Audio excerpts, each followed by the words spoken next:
Hi guys! Welcome back to my channel. If you're new to my channel, welcome! I'm also new here on YouTube.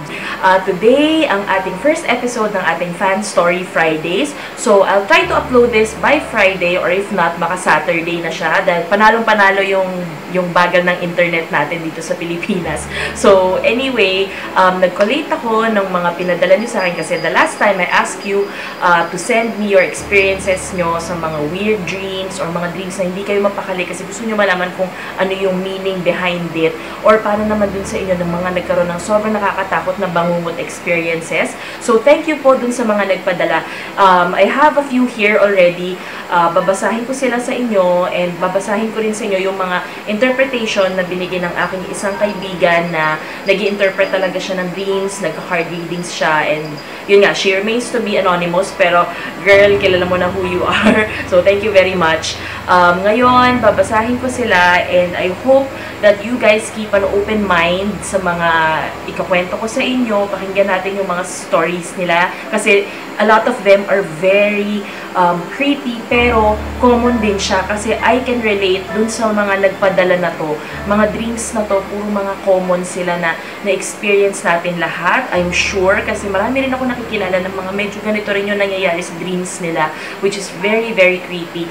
And meron akong surprise sa inyo mamaya near the end of this video. Well, not surprise. Basta antayin nyo na lang kasi yon medyo creepy talaga siya. So, magdadagdag ako ng something creepy. Okay? So, simulan na natin. Okay, so yung first story natin is from my subscriber named Carl III. So, thank you very much, Carl, sa story mo. So, summarize ko na lang ng konti, okay? So, according to Carl, this is a dream ng kanyang lola. So, yung lola niya was known to have parang this sort of parang imaginary friend na siguro siya lang nakakita or parang minsan sumasapi sa kanya. To the point na pinangalanan na siya ng kanilang mga kamag-anak na Lolo Steve. Okay? So, nung time na yon, sabi ni Carla, ay bata pa ako. Pero alam ko na na-open na yung lola ko sa mga ganyang bagay. Kasi dati daw, nung dalaga siya, ay sinasapian siya ng isang espiritu na binansagan niya, pati ng mga tito at tita ko na si Lolo Steve. Okay? Sabi ng lolo ko sa akin na mabait daw si Lolo Steve and na-feel ng lola ko kung dadalawin daw siya nito. Pero nung araw na yon, hindi sa kanya nagpakita si Lolo Steve. The next day is the day na suddenly biglang nagkwento sa akin si lola ko dahil na din siguro ako yung paborito niyang apo. Good for you. Kinwento niya yung panaginip niya na puro daw uod sa tubig at naririnig niya yung mga tao na humihingi ng tulong. Nung una, parang ayaw kong maniwala pero kita ko sa mga mata ng lola ko na hindi siya nagbibiro. Nung una, dinedma lang namin. Then the week after that, something tragic happened na feeling ng lola ko ay konektado sa dream niya. So, yung nangyari was, nagkaroon ng tsunami sa Japan. So, very, very drastic. Okay? So, I know this sounds weird, pero ang mga dreams naman talaga, usually, they are weird, they are bizarre. Pero alam mo yung, pag nandun ka sa moment na yon, feeling mo totoo, yung takot mo totoo, yung emosyon mo totoo, that's how dreams are. So, naiintindihan ko naman yung lola mo, Carl. Ito yung sinabi nung friend ko, okay? So, this is what we call precognitive dreaming. So, usually kasi, sometimes may mga messages din sa dreams natin na we don't know bakit tayo yung napipili to have those premonitions, kumbaga, na nasasabi natin yung mga pwedeng mangyari in the future. That's definitely a mystery, pero it happens to most of us. And maganda dito, tama nga yata yung lola mo. Mukhang connected siya dun sa tsunami na nangyari sa Japan. Kaya siya tinawag na precognitive kasi mukhang parang na-predict niya yung nangyari. Kasi uod sa tubig. So, ang ibig sabihin talaga niya, pag nananaginip ka ng uod sa tubig or muddy water, it's a form of grief. Okay? So, pwedeng mamamatayan ka or namatayan ka. And worms actually, hindi lang sa dreams natin, pero actually in real life, usually ang mga worms, nade-detect nila yung mga earthquake beforehand. Kasi nga nasa ilalim sila ng lupa, mas nauuna nilang ma-feel yun. Kaya pagka may lindol, umaangat sila. So, yun yung isa sa mga pwedeng maging interpretation yan. Precognitive dreams na nakakapag-foretell ng future sometimes is very strange kasi marami nang nagkaroon ng cases actually nito nung ni-research ko din na talagang nangyayari to, pero you will never know when it will happen. Doesn't necessarily mean na porket napanaginipan mo siya ngayon, bukas mangyayari siya. Minsan, it will take months or even years bago siya mangyari. So, you will never know. Pero at least, pag nagkaroon ka ng dream na medyo ganyan na nakakatakot, let's say, very literal yung panaginip mo, na napanaginipan mo, na nabangga ka sa ganitong kalsada, ganyan, mag-iingat ka na every time nandun ka sa kalsadang yon. Yun yung maganda naman sa mga ganong klase ng dreams. Even though it's dream, maybe it's just a reminder na maging mas cautious tayo. Okay, so doon na tayo sa next. Okay, so this next one naman is another form of precognitive dreaming. So this is by Nick21. So sabi niya, when I was in elementary po, I think grade 4 to grade 6, palagi ako may napapanaginipan na old house. Hindi ko alam kung bakit at hindi ko din matandaan na nakapunta na ako doon. Creepy po yung dating sa akin ng house na yon, tapos palaging medyo dark yung paligid kapag napapanaginipan ko siya. And I remembered na palagi ako nagigising na natakot. I was 12 po nung last ko siyang mapanaginipan. Then, nung high school na po ako, 4th year na ako, nung 15 years old po, may classmate ako na nagpapasama sa akin sa kanilang house kasi may naiwan siyang project. And to my surprise, yun na yun po yung bahay na nasa panaginip ko. From the gate, yung details ng bahay, as in sobrang kinilabutan ako nung makita ko yun. Till now, kapag naaalala ko, kinikilabutan pa din ako. Inaya niya ako pumasok sa bahay nila pero hindi na po ako tumuloy. Hindi na rin po ako pumasok sa gate kasi natakot na siya. Baka may kung anong maramdaman ako kapag pumasok ako kasi sa may gate pa lang, medyo mabigat na yung feeling ko. Then after that, never ko na siya napanaginipan. Hindi ko lang alam kung bakit at paano siya pumasok sa panaginip ko, to think na naging classmate ko lang po yung friend ko na yun nung high school na ako. At sa magkalayong barangay pa po kami nakatira. Okay. So, yun, Nick, that's an example of precognitive dreaming. So, ganun din, kagaya nung in-explain ko sa inyo dun sa una, so, ito naman yung pwede daw maging meaning nun. Kasi, pwedeng na-predict mo yung future, okay? Yung bahay na yun, dahil nakita mo siya before. Sabi ko nga sa inyo, di ba? It can even take years bago magkatotoo kung ano man yun na panaginipan mo. So, sa iyo naman, yung house, ang sabi nila is, it denotes failure in business, studies, or declining of health from someone dun sa bahay na yon. So, probably, nung time na napanaginipan mo siya, kaya mabigat din yung pakiramdam mo, baka ganun nga, maybe it's a decline of health, baka may nanganganib yung kalusugan na isa doon sa family members niya or kasama nila doon sa bahay. Or na-try mo ba siyang tanungin kung sila ba talaga yung first na umupa doon? Alam mo ba kung ano yung history ng bahay? So, try to ask your friend about it. Baka sakaling magkaroon ng mas malinaw na explanation sa'yo. Okay, so dito na tayo sa ating next dream. This is from Aiko May Korinaga. So, ito yung letter niya. Nakakapanaginip po kasi ako na wala akong pakpak, pero nakakalipad ako. At first, parang gusto ko lang kumawala sa lahat yun yung sa lahat. Yun yung feeling. Tapos, itatry ko iangat yung paa ko, pero mahirap siya. As in, parang damdam ko talaga yung struggle na palutangin yung sarili ko. Pero I tried and tried pa din po hanggang sa makakalutang ako 1 foot above the ground hanggang sa magiging mataas na yung maaabot ko, lampas na ako sa bahay, then makokontrol ko na yung paglipad ko. Yung feeling na super sayan ako sa panaginip ko, ganun po yung klase ng paglipad. Tapos biglang parang mawawala ng unti-unti yung ability na yon, tapos maya-maya makakalipad ulit. Pero yung feeling na pag nakakalipad ka, sobrang sarap, ramdam na ramdam ko din talaga na parang nasa ere po ako, ang saya lang, tapos ayun, mapuputol po yung panaginip. Sana po mabigyan nyo ng interpretation to.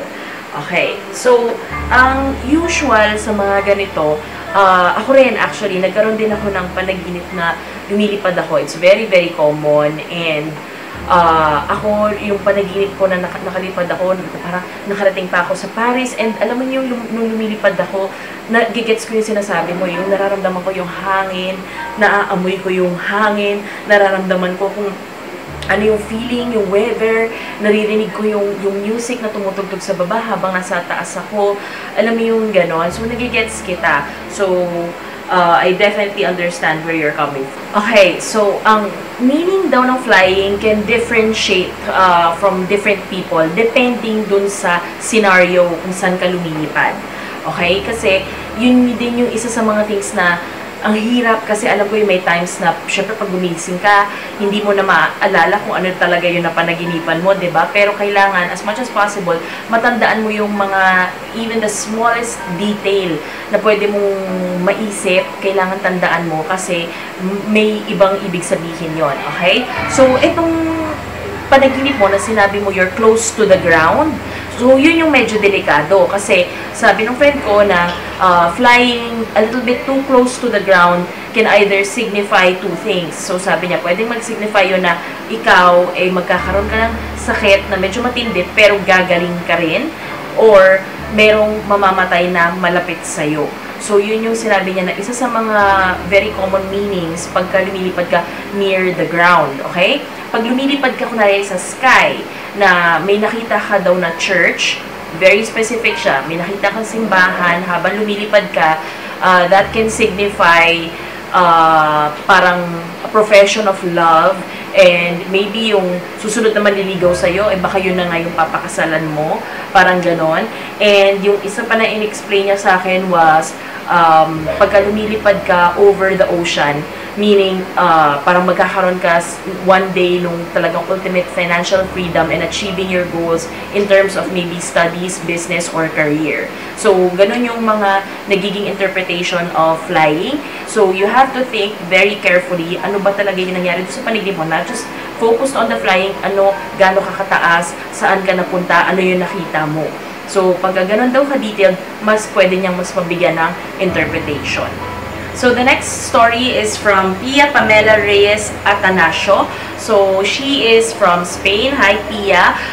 Isa-summarize ko na lang yung kwento mo kasi medyo mahaba siya. According to Pia, ito yung tinatawag nating mga bangungot. Okay? So, yun yung naging experience niya. So, ang sabi niya was, meron siyang isang bahay na gusto niyang, parang gusto mo bang, ano ba yun, gusto mo ba siyang mabili? Or parang gusto mo siyang mapuntahan? Parang every time na nagsusnow, right? So, ngayon, weird is nung nagpunta siya doon sa bahay na yon, naramdaman niya na parang may nanonood sa kanya. Okay? And then, one night, habang siya'y natutulog, na-feel niya na dun sa tabi niya, sa right side ng kanyang kama, meron daw nakatayong figure ng babae. And usually talaga, pagka ganito yung mga sleep paralysis, hindi talaga sila clear. Usually, they're just a dark image, parang nakatingin sa'yo or nakapatong sa'yo, tapos hindi ka na makahinga, hindi ka na makagalaw. So, it's very, very scary. And sinabi niya was, tinitingnan nga niya yung oras din nung time na yon. Nakikita niya kasi na nag-pass yung time and nandun pa rin yung figure and muntikan pa sila magbanggaan ng kamay actually nung kinuha daw niya yung phone niya. Okay? So, when it comes to sleep paralysis or bangungot, medyo vast talaga yung mga things about it. Kasi there are some who say na usually bangungot is pag busog ka lang or pagod ka, which is pwedeng scientific siya talaga. Yung pag hindi ka nakaka-digest, nagkaka-heartburn ka habang natutulog ka, tapos dun sa mga lalo na pagpagod ka, hindi ka magising. So, nagpapanik ka. And usually, ang sabi talaga nila, pag nagkakaroon ka ng sleep paralysis, you just have to keep calm. Alam ko mahirap kasi nakakatakot, pero kailangan mag-control ka sa sarili mo na you're just dreaming. Alamin mo yun na panaginip lang kung hindi to totoo. Kung meron man nandyan pa rin sa tabi mo, huwag kang matakot sa kanya. Tulugan mo siya. Kumbaga, acknowledging na panaginip siya or alam mong kaya mong makatulog ulit would actually help kasi it would calm down your heart rate. Tapos, hindi ka sobrang matataranta na magpupumiglas ka, tapos hindi mo kayang magalaw. So, syempre, magpapanik ka, magkakaroon ka ng panic attack. And yun yung usually nagiging cause ng mga heart attacks din while you're sleeping. So, you have to keep calm. Kahit takot ka, tulugan mo as much as you can. Kasi, ako, nangyari din to sa akin. And it's very, very creepy kasi yung sa akin, ang nagpakita pa sa akin was the figure of my mom. And of course, dapat hindi ako matakot, diba? Kasi mami ko yun eh. Pero, nung binilat ko yung isang mata ko, nung sinilip ko siya, nakatayo siya sa may paahan ng kama ko. Hanggang ngayon, kinikilabutan ako. And nung tinignan ko siya, katawan ng mami ko, buhok ng mami ko, pero butas yung mga mata niya. Wala siyang mga mata. So, alam ko na kagad nung time na yun, okay, hindi to yung nanay ko. And I just pretended to sleep. Tapos, naramdaman ko siya na lumapit siya sa may tabihan ng kama ko. Tapos, sabi ko, oh my God, andito na naman siya sa tabi ng kama ko, kung ano man siya. So, sabi ko, takutin, ako pa yung nag-isip nun actually, sabi ko, takutin ko kaya siya. Di nakaganon ako, tapos parang, gumanon ako. Alam mo yan, gano'n. Sabi ko, titingnan ko kung magulat siya. So, parang, nandun pa rin siya. Tapos, mamaya-maya, naramdaman ko, yung sa bedside table ko, yung earphones ko, nalaglag sa mukha ko. Parang nilaglag niya sa mukha ko. Alam mo yung pakiramdam na, try nyo guys, maglaglag kayo na humiga ka, laglag mo yung earphones mo sa mukha mo. Siyempre yung mga wire na kaganon, di ba nakakairita? So parang sabi ko, oh my God, tinatry niya akong gisingin. So parang kaganon ako. Tapos sabi ko, oh my gosh, sabi ko, tutulugan ko lang siya. Tapos hanggang sa, inipon ko na lahat ng energy ko, lahat ng strength ko, na sabi ko, sana matakot siya sa akin.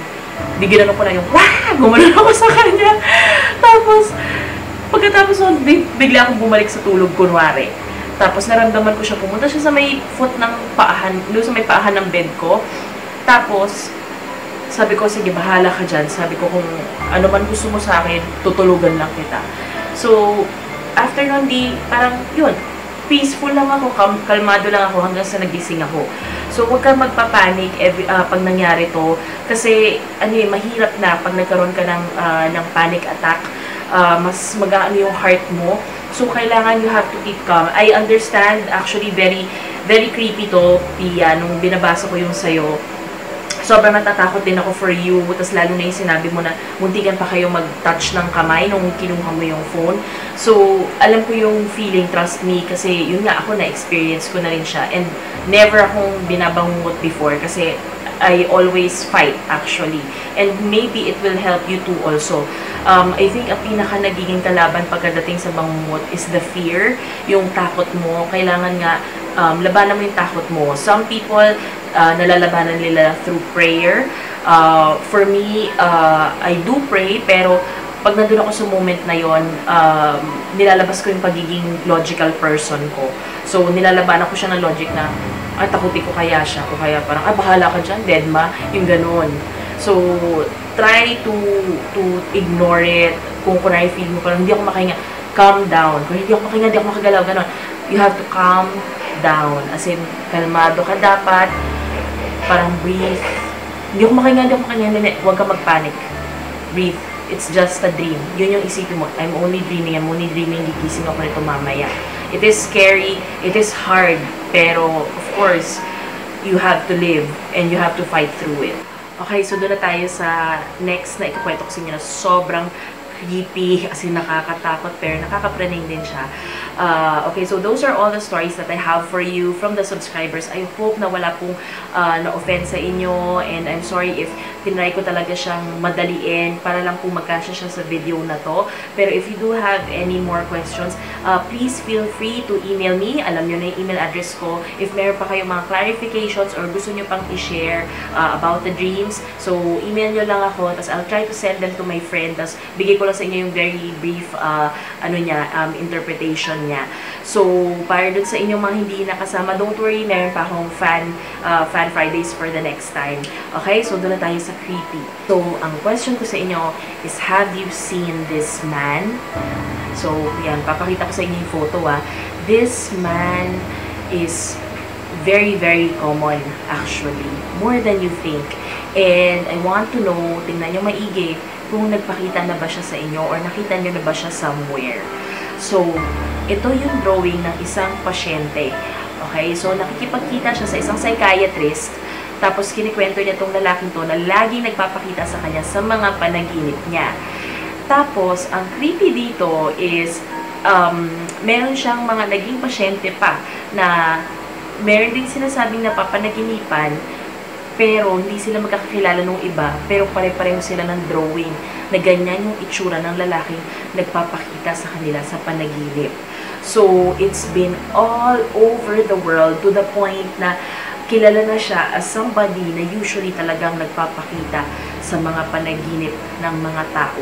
And iba-iba yung mga kwento nila. So, may iba na yung kwento nila, yung lalaking to wants to do them harm.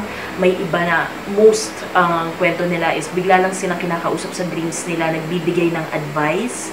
Tapos, may iba naman na babae na kinukwento nila na he makes me feel special. Parang nireregaluhan daw sila ng chocolates, tapos dinidate sila sa magagandang lugar.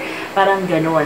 So, iba-iba. Pero all over the world, may naghahanap dito sa lalaki mo kasi they want to know who this man is na talaga nakakapasok siya sa panaginip ng mga random na tao. And meron ng website. So, may naggawa ng website ito yung thisman.org. Please check it out. So, makikita nyo dun yung mga kwento ng mga nakapanaginip na dito. And yung iba, sabi nila, ito yung mga theories. Sabi ng iba, ito yung tinatawag nilang dream surfer. So, it's a person na may ability na makapasok sa mga dreams ng mga tao. May iba naman na ang theory nila is common lang kasi yung mukha ng taong yan. Parang ganon. Kaya siguro ganon. Siya yung napapanaginipan. Pero, yung iba, sabi naman nila na pwedeng, ano daw yun? Ano yun?